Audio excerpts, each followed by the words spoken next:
Զգացել եք, ամենուր կեղծիք է, չարություն, դավաճանություն, ամեն ինչ կարծես արհեստական է դարձել, սիրում են օնլայն, սովորում հեռակա, ընտանիք կազմում սոս ցանցերով, այս անիրավ կյանքում գրեթե վերացել է մարդ հասկացողությունը,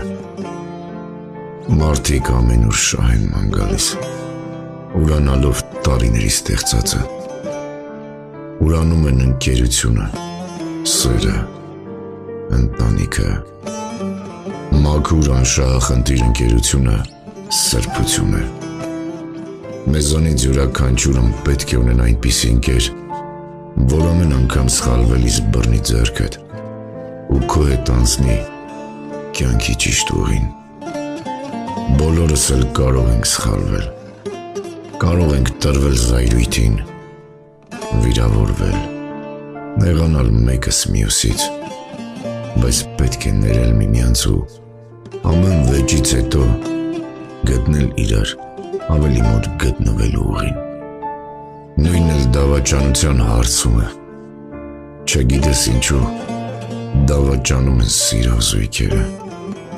չէ որ սերն ամենամաքուրն ու վեհ զգացմունքն է, ու ցավալի է, որ մարդիկ սիրահարվում են դեմքի ու մարմնին, կամ էլ խոսքով ասված սիրված լինելու գաղափարին, մի ցավեցրեք մարդկանց, որ անտարբերության չմատնվեք, ամեն տված ցավից հետո սպի է առաջանում մեր հոգում, ու գուցե կպնելուց առաջվա պես չարունահոսի, բայց կմեղքը տա ցավից, պետք է մարդու հոգին և վերաբերմունքն ավելի թանկ գնահատել, քան թվացյալ արտաքինը, ընտանիքն Աստծո կողմից ստեղծված մի անկյուն է, որտեղ պետք է հարգված լինի կին և տղամարդ փոխհարաբերությունները, բայց ամեն բան փոխվել է,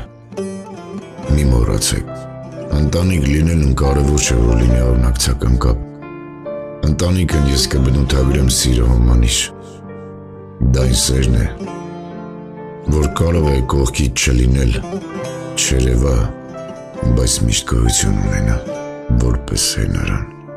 հոգով սրտով պետք է հավատարիմ մնալ մեր ընտրությանը, մի տրվեք գայթակղություններին, ու հիշեք, տեսանելին հասանելի է բոլորին, այնպես որ պահպանեք ձեր